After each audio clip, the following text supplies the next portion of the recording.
So I saw an interview with Johnny Nelson and I wanted to give my perspective. So we're going to go through 8 core ideas.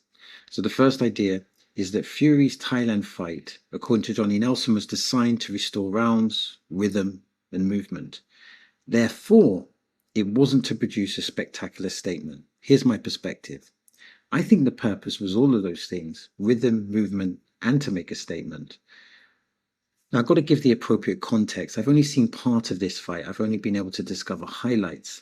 And in fairness, I saw some positive things like Tyson Fury controlling the distance.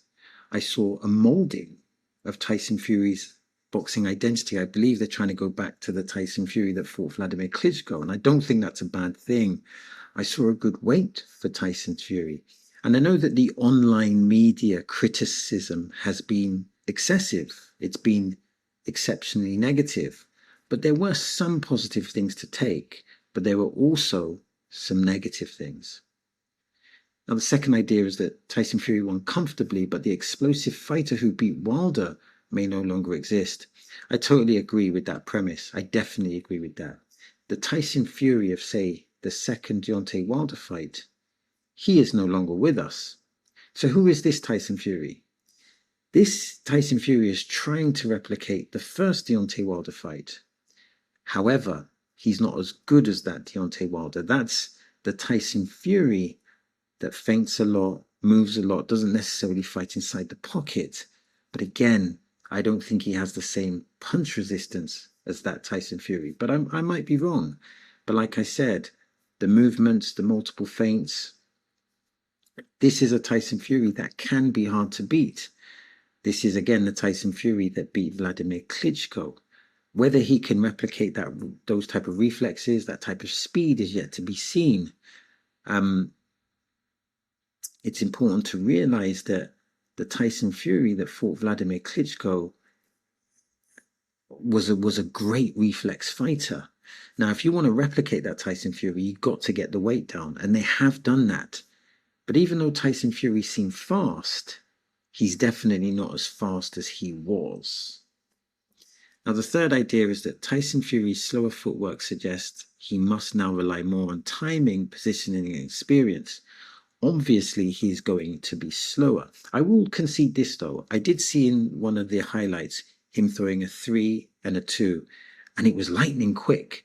And it was faster than when he fought Deontay Wilder. So for some reason, he's rediscovered the speed in that combination, but not rediscovered the speed in his footwork. However, even though his footwork was slower, I would still argue that his footwork is good. And when you're comparing AJ's footwork to Tyson Fury's footwork, maybe Tyson Fury has an advantage.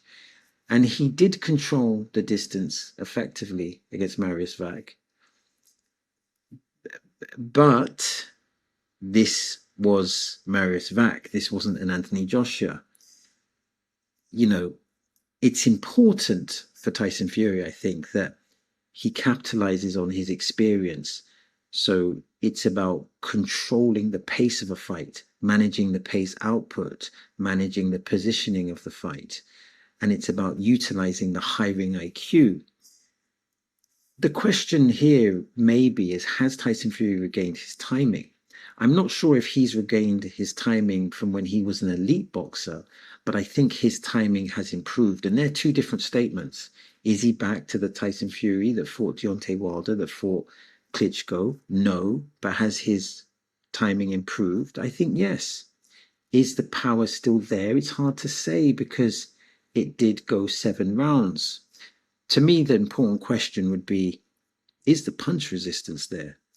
Because I got a sense that the punch resistance may not be as strong as it once was. And of course, Anthony Joshua and Tyson Fury, they share that commonality. So the fourth idea is that the lack of an early knockout may have reflected the team's plan to extend the fight. So the fight was a mirror of what Tyson Fury's team expected. I think they planned on getting rounds, and I think rounds were essential. Question is, why are rounds essential? Rounds are essential because the more rounds you get, the more it improves your timing, and it's just important psychologically for a boxer to get rounds, particularly if they've been off for a while. So he's rebuilding his momentum, he's rebuilding his comfortability in the ring. So I think there may be some truth in that.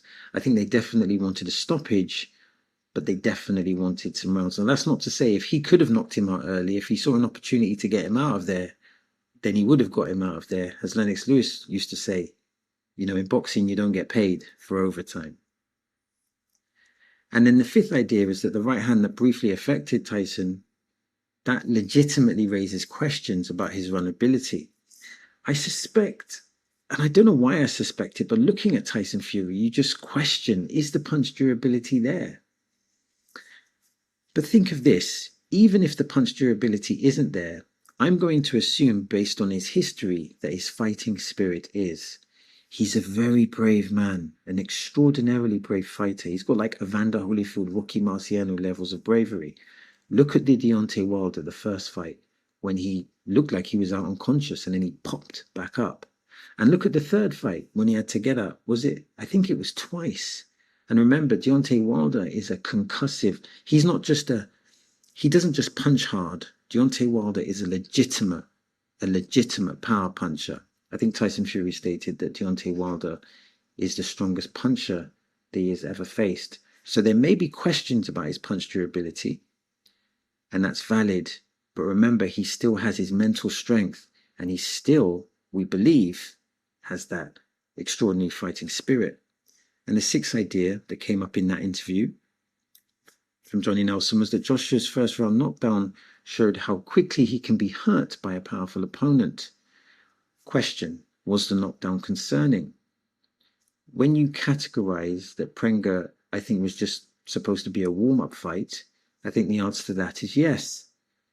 The other question was he just caught cold, or are there some physical vulnerabilities?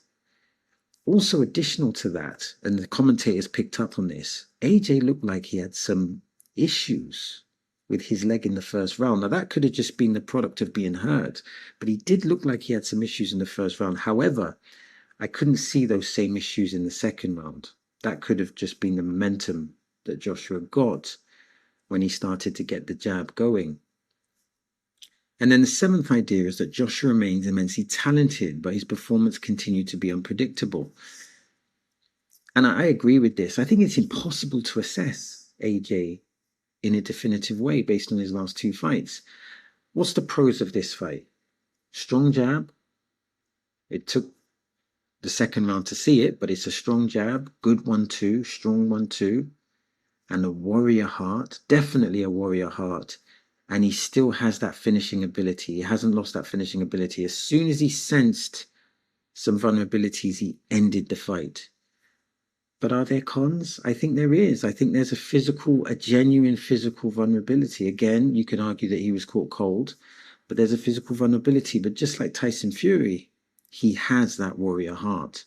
And then the eighth idea, the final idea, is that Joshua's smiling and gesturing after being hurt may have distracted him from the immediate danger. I believe this is Johnny Nelson's perspective. And this is my take on it. I thought that was the warrior spirit of Anthony Joshua. That's what he does. He sticks his tongue out. And I think what he's doing here, he's trying to communicate to Prenga or to his opponent that I'm not hurt. He's trying to play mind games. He's trying to say, I'm not hurt, or even if I am hurt, I'm still strong and I'm still going to engage in battle. From what I can recollect, when he stuck out his tongue, he was at a safe distance. So he wasn't going to get punished for sticking out his tongue. So I think this is more like a psychological thing with Anthony Joshua. Okay, so finishing up, we're going to go through 5 questions. So question number 1, was Fury's Thailand fight about making a statement or simply rebuilding his boxing identity? I think in a simple sense, I think it was a combination of both. Question number 2, has Tyson Fury successfully adapted his style to aging, or has he lost too much physically? The jury is out on that. He's lost some of his speed, but because he's keeping his weight low, the decline in speed is not as fast as it would be if he came in heavy. So they're trying to have a fast style. It's important to realize that he might not be as fast as he was, but he's still a fast fighter. It's important to make that distinction. And there's question marks with regards to his physical durability. Question number 3. Did Joshua's first round knockdown expose a real weakness, or was he simply caught cold? I'm not sure. You want to give a fighter a benefit of the doubt and say he was simply caught cold, but there's definitely weaknesses in the pocket when he got caught with that uppercut, and they need to work on that in sparring and in the gym. 4th question, is Anthony Joshua now impossible to accurately assess as a fighter? I think so. The only thing we can assess is that he still has power, he still has heart, he still is mentally very tough, still has a great jab, and he still has that finishing ability. And the final question is, did Joshua's smile after the knockdown show dangerous overconfidence or the mindset of a true warrior? Well, considering that he'd been knocked down, I think it showed the mindset of a warrior. It showed the mindset of someone who's saying, yes, I got knocked down, but I'm still strong and I'm still engaged in war. So that's the end of the video. Now I'm trying to build a digital boxing community, and that means I'm interested in your thoughts, I'm interested in your perspectives, and I'm interested in your observations. Now, if you want to support the channel, press like, hype, and subscribe. And if you want to watch more content like this, then simply click here or click here. As always, thanks for your time. It is much appreciated.